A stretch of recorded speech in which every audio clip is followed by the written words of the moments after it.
성경 봉독하겠습니다. 야고보서 5장입니다. 7절부터 11절까지 말씀. 7절의 말씀부터 합독하겠습니다.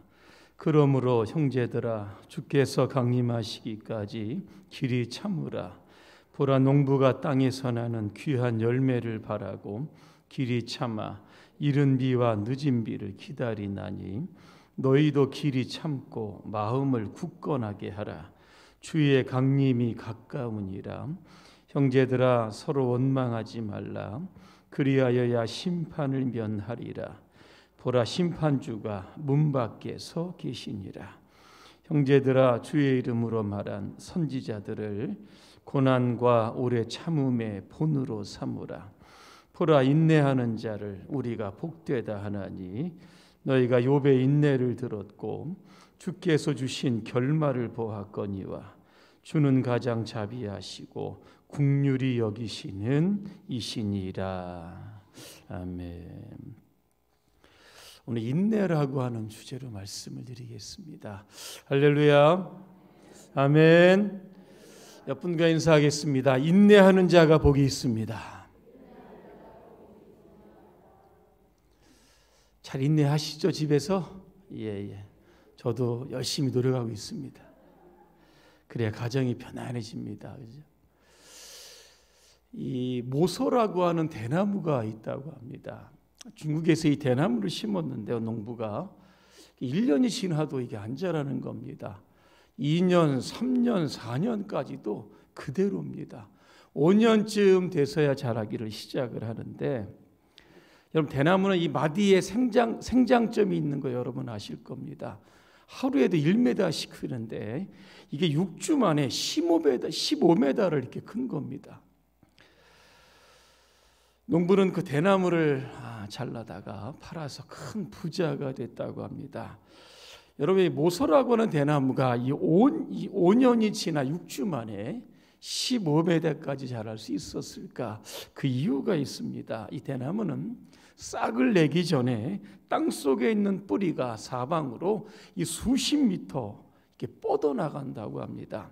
그래서 일단 싹을 내면 뿌리로부터 얻는 그 자양분을 받아서 이 대나무가 순식간에 커버린다라고 하는 겁니다.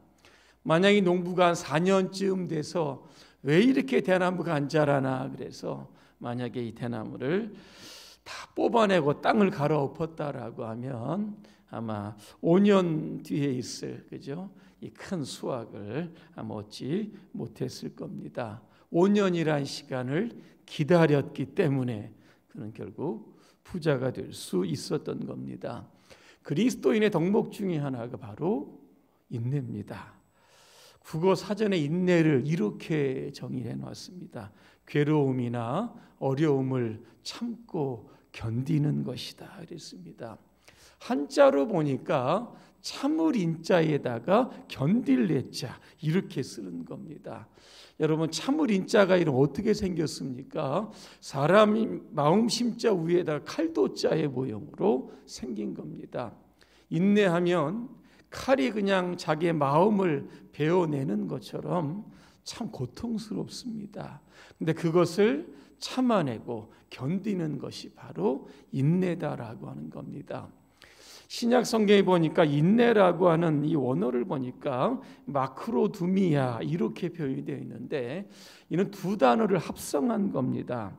마크로스와 두모스입니다. 그런데 이 마크로스라고 하는 단어가 무엇으로부터 멀리 떨어져 있다, 이런 뜻을 담고 있습니다. 두모스는 뭐겠습니까? 바로 진노, 분노 이런 것들입니다. 그러니까 이 뜻을 두 개 합쳐놓으면 진노라 분노로부터 멀리 떨어져 있는 상태, 이게 뭡니까? 인내다, 그렇게 이야기하는 겁니다. 근데 이 단어가 누구에게 쓰여진 줄 아십니까? 하나님께 쓰여진 단어입니다. 시편 103편 8절을 제가 읽어드립니다. 여호와는 긍휼이 많으시고 은혜로우시며 노하기를 더디하시고 인자하심이 풍부하시도다 그랬습니다.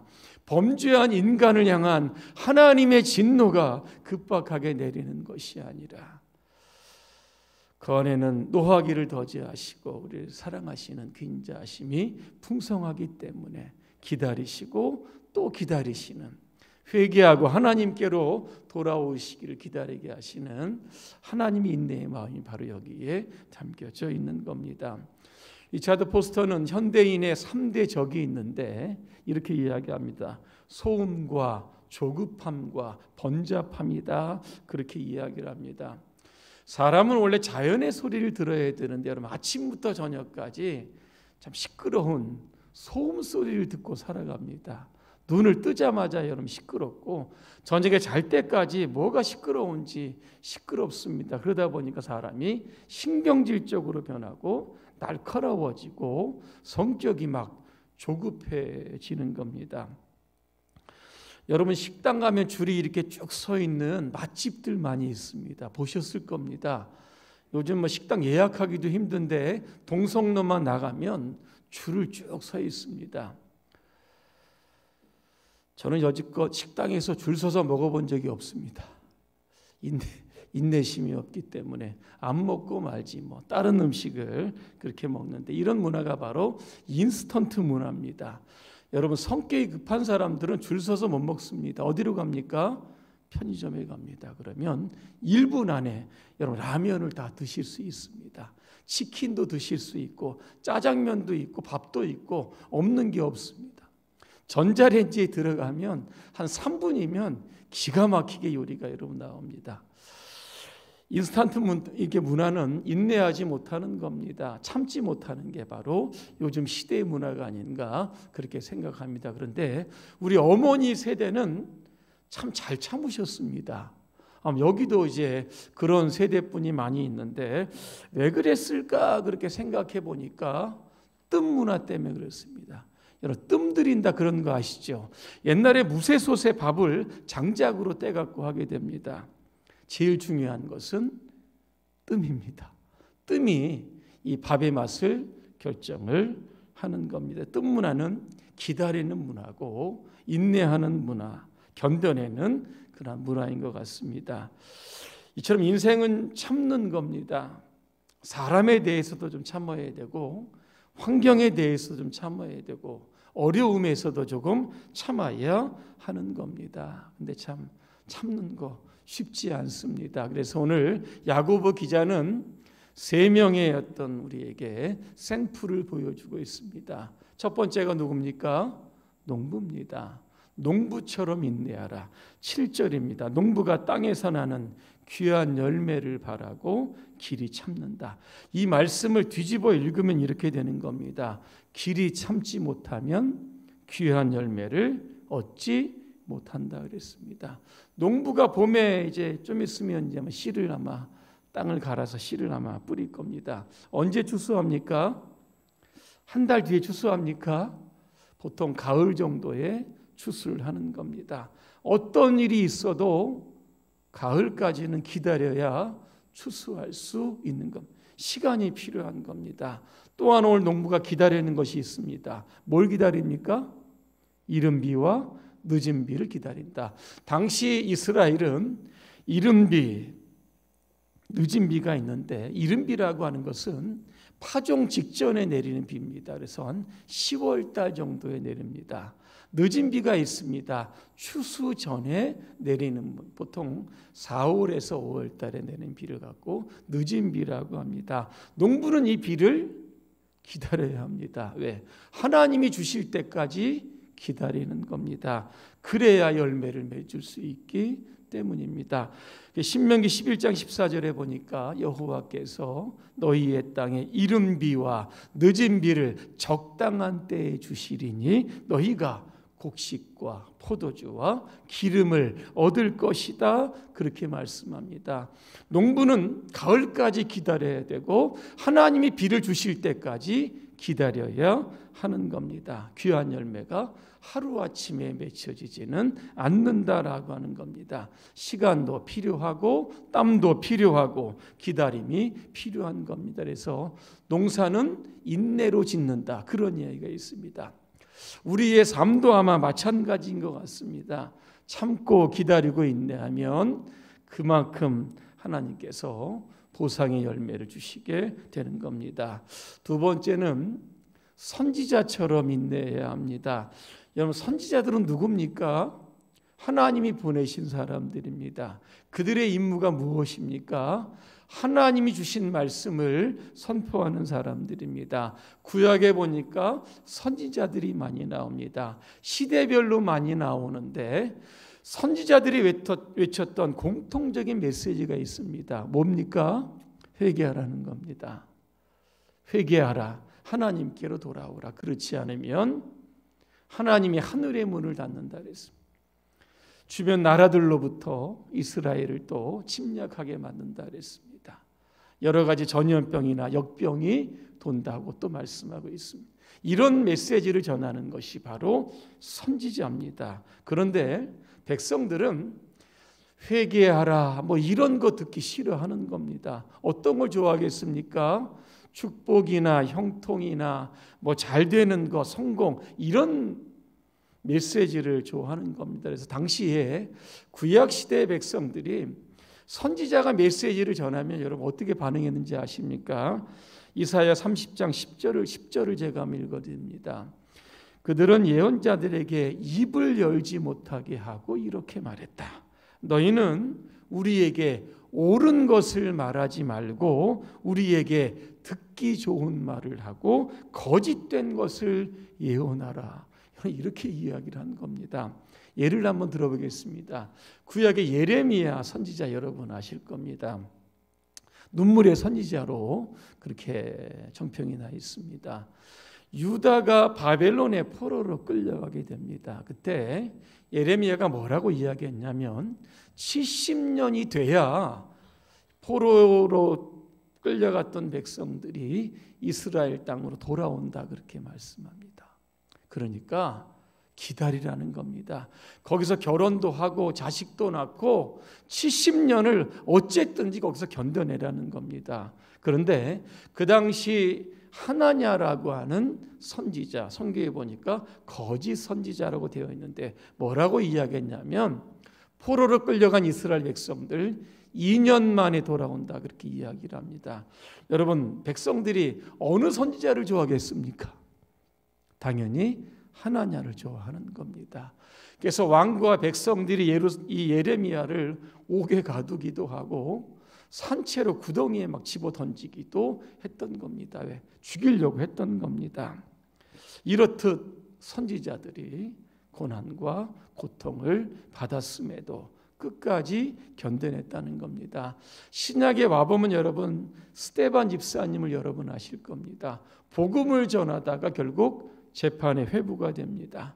마지막 최후의 변론 자리에서 스데반이 뭐라고 이야기를 합니까?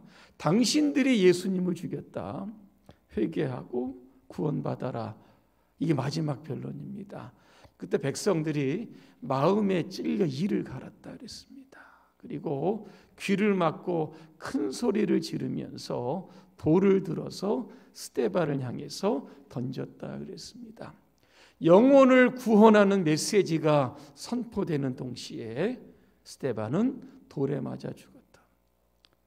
그러한 현장이었습니다. 히브리서 11장에 보면 이 무명의 우리의 선배들이 나오는데 어느 정도 고통을 당했냐면 이런 고난의 아주 연속이었습니다. 히브리서 11장 36절과 38절을 제가 한번 읽어드립니다. 어떤 이들은 조롱을 받았다. 채찍으로 맞았고 결박을 당했고 감옥에 갇히기도 했고 시련을 겪기도 했다. 돌에 맞기도 했고 톱질을 당하기도 했고 칼에 맞아 죽기도 했다. 그들은 궁핍을 당했고 고난을 당했고 학대를 받았고 양과 염소의 가죽을 입고 떠돌아다녔다.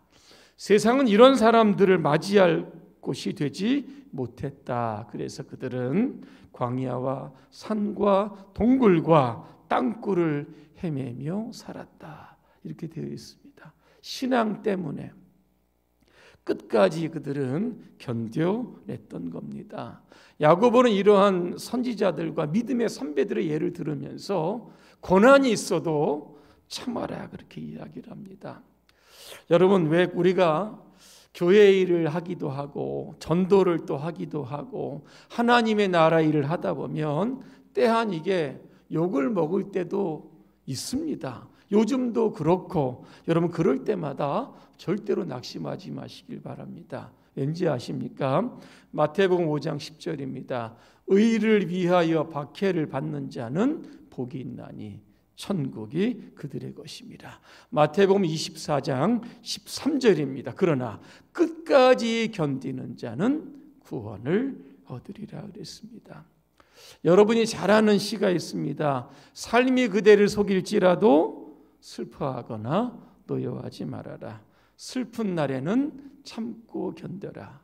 즐거운 날이 오고야 말리라 그랬습니다. 이게 인내하는 자에게 주시는 하나님의 복입니다. 우리의 삶에 즐거움이 있고 우리의 삶에 구원이 있고 우리의 삶에 최종적으로 천국을 우리가 선물로 받기 때문에 그런 겁니다. 마지막 세 번째는 욥처럼 인내해야 하는 겁니다. 여러분 욥이 왜 고난을 받았습니까? 욥기서에 이렇게 들여다보면 욥이 죄를 지어 고난을 받았다 이렇게 말씀하는 것은 없습니다. 이유는 여기에 있습니다. 하루는 하나님 앞에 천사들이 와 있고 성경에 보니까 고소자인 사탄도 함께 모였다 그랬습니다. 하나님이 사탄에게 이렇게 물어봤습니다.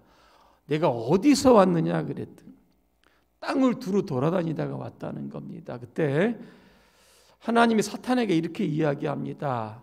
내 종 요셉을 봤느냐 그렇게 물어봅니다.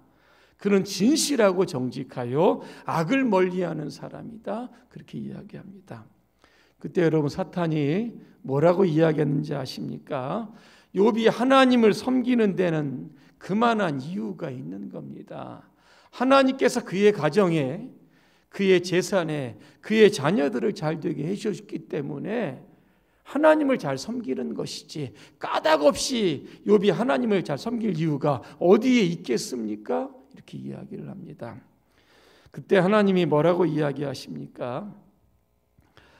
그의 몸만은 건드리지 말고 그를 한번 시험을 한번 해봐라 그랬습니다. 사탄이 욥을 공격을 하기를 시작합니다. 어디를 공격합니까? 욥의 자녀들입니다. 한 집에 모여 식사를 하는데 태풍이 불어와서 집 기둥을 칩니다. 무너지면서 한 자리에서 10명의 아들이 다 죽습니다.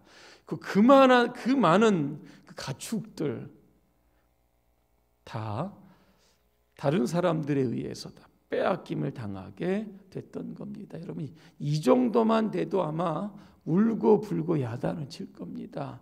내가 무슨 죄를 이렇게 지었다고 나에게 하나님 이러한 벌을 주십니까 하면서 항변할 텐데 제가 성경에 보니까 욥이 이렇게 반응을 합니다. 욥기서 1장 20절부터 23절입니다. 욥이 일어나 겉옷을 찢고 머리털을 밀고 땅에 엎드려 그 다음에 보니까 예배했다 그랬습니다. 내가 모태에서 알몸이 나왔는데 또 알몸이 그리로 돌아가올지라. 주신 이도 하나님이시고 거둔 이시도 하나님이시 여호와 이름이 찬송을 받을 겁니다. 욥이 모든 일에 입술로 원망하지 아니했고 오히려 하나님을 찬양했다 그렇게 말씀합니다. 사단의 1차 공격이 실패로 돌아갑니다. 사단은 절대 후퇴하는 법이 없습니다. 2차로 공격을 합니다. 하나님이 허락을 받아서 그의 몸을 공격합니다. 하나님 뭐라고 하십니까? 욥의 생명에는 손을 대지 말라. 욥의 머리부터 발끝까지 성경에 보니까 악성 종기가 났다 그랬습니다. 기와장을 가지고 그 가려운 몸을 긁기를 시작을 하고 있는 겁니다. 아마 온몸이 피투성이가 됐을 겁니다. 그때 욥의 아내가 욥을 향해서 이렇게 말합니다. 하나님을 저주하고 죽어라 그랬습니다. 그리고 떠납니다. 3명의 친구들이 와서 위로 차는 이야기가 내가 어찌 죄가 없이 이렇게 고통을 받을 수 있느냐. 빨리 좀 죄를 좀 생각해 봐라. 그리고 회개하라. 그리고 가버립니다. 그때도 역시 욥이 입술로 하나님을 원망하지 않았다. 참 인간으로서 이 정도의 고통을 견뎌낼 수 있을까 그렇게 생각이 됩니다. 하지만 욥은 하나님 때문에 그 모든 고난을 이겨냈던 겁니다. 욥기서 42장에 보니까 욥의 결말을 보았다. 어떤 결말이 있습니까? 7남 3녀를 하나님께 주십니다. 그리고 그동안 가지고 있었던 짐승의 떼가 굉장히 많은데 여기에 2배를 더해 주셨다 그랬습니다. 욥의 인내를 통해서 욥은 하나님이 주시는 갑절의 결실을 맺게 되었다라고 하는 겁니다. 결론입니다. 2차 대전 때 유대인 포로 수용소백의 어떤 사람이 이런 글을 써놨다고 합니다. 나는 믿습니다. 해가 비치지 않더라도 해가 있다는 것을. 나는 믿습니다. 사랑을 느낄 수 없을 때라도 사랑이 있다는 것을. 나는 믿습니다. 하나님께서 침묵하실지라도 하나님께서 계시다는 것을 그렇게 말합니다. 희망이라고 하는 것은 눈꼽만치도 없었는데 그러나 침묵하시는 하나지만 결국 그 하나님이 자기와 함께 계심을 믿고 그 수용소에서 끝까지 인내했던 것을 우리가 보게 되는 겁니다. 여러분 농부처럼 선지자들처럼 여러분 욥처럼 인내하시기를 바랍니다. 그래서 하나님이 주시는 아름다운 축복의 결과를 반드시 경험하시기를 주님의 이름으로 축복합니다. 기도하겠습니다. 은혜로우신 하나님, 오늘 우리에게 농부처럼 선지자들처럼 우리의 신앙의 선배들처럼 욥처럼 인내하게 하여 주시옵소서. 그래 하나님이 주시는 천국의 복을 누릴 수 있도록 도와주시고 이 땅에서 인내하는 자에게 주시는 갑절의 복도 함께 누릴 수 있는 우리 모든 성도들 될 수 있도록 축복하여 주시옵소서. 예수님의 이름으로 기도합니다. 아멘.